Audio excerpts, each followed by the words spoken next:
It's going to look awkward. Let's see. Oh, that's not too bad. There we go. Perfect. All right.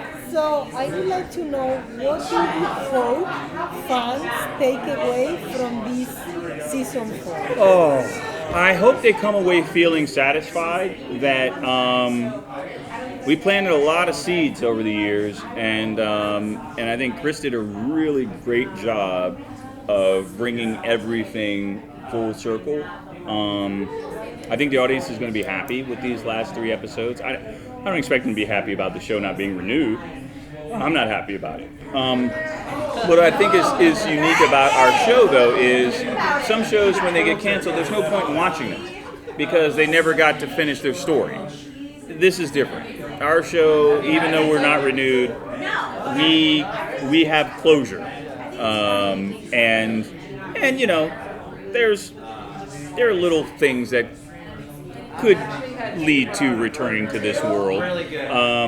But we tried our best to make sure that, for two reasons. One, to satisfy the viewers that have stuck with us through all of this.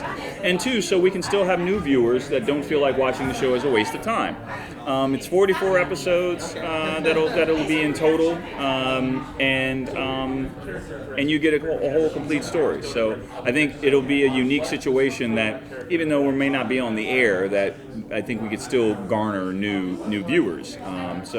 I hope it's one of those things that continues to live on and so forth. So we'll see. We want to make movies. That's what we want to do next. We want to make the Resident Alien movie. Well, yeah, 4 seasons in a movie. It's the community. There you go. We're just looking from now, season 4, back to season 1.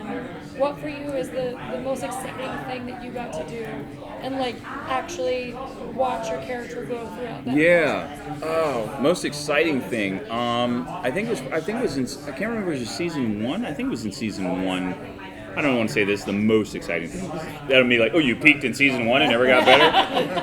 No, because there's definitely some things later on. But in season 1, I had an interrogation scene with this stoner kid at the school, and I pretty much wrote that everything I said. I pretty much wrote myself.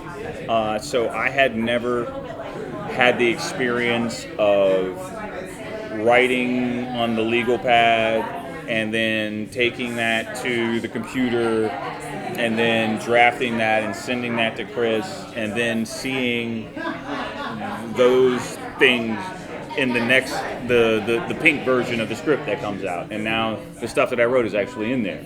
As a matter of fact, that particular scene, he didn't even know what I was going to do. We got there that morning, he was like, so what do you got? And I was like, okay, here's what I'm going to do. And we ended up putting it in the script after we filmed it, because the script supervisor transcribed everything that I wrote in the scene, and then it made its way into the script. So that's been one of the best aspects of this for me is I love writing, and I have been itching to get my hands on crafting some of this stuff, not just executing the plan, but helping coming up with it. So that's been great. You talk about them letting you kind of run with your impulses.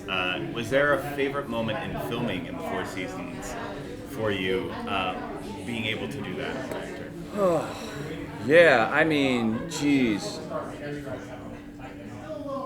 Well, one of them is coming. I can't speak on it. Big revelation tonight, actually, in tonight's episode. Gosh, there's so many, man. I know it sounds like, oh, come on, dude, you can't think of one. But no, it's like I've had so much fun. There's one line, it's so stupid. Sometimes I watch our show and I'm like, we're so stupid. You know what I mean? There's this one line when we're trying to track Harry down, and I'm sitting there trying to convince Deputy Liv that, that I think we're dealing with a mime. You know what I mean? A murderous mime. You know what I mean? Which comes completely out of left field. And then we talk about they're sitting like there's someone in the military. You think the military, and I was like, well, we'll never know because they have don't talk, don't tell. You know what I mean? Which is completely ridiculous and stupid because it's not don't talk, don't tell. But we got to play it in this realm of the mime, and to him, you know, so little stupid things like that. I like left turn humor. Chris wrote for Family Guy for hundreds of episodes. So, and I'm a huge Family Guy fan. I've seen them all probably a dozen times. So, humor-wise, we connected immediately. I understood how his mind worked, and I think he came to understand how mine worked. I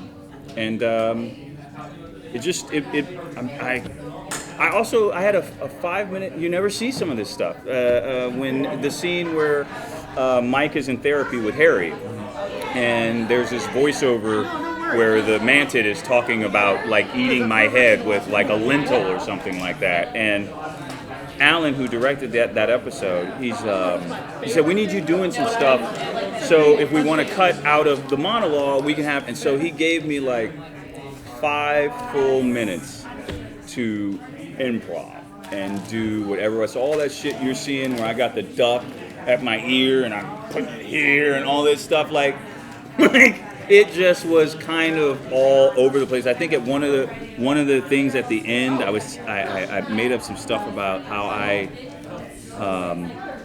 through therapy I felt like I'd had a breakthrough, and then I quickly corrected myself. It was not a mental health breakthrough. No, I was actually taking a dump, and I went to wipe myself, and my finger broke through the toilet paper, and I thought that was a really odd feeling.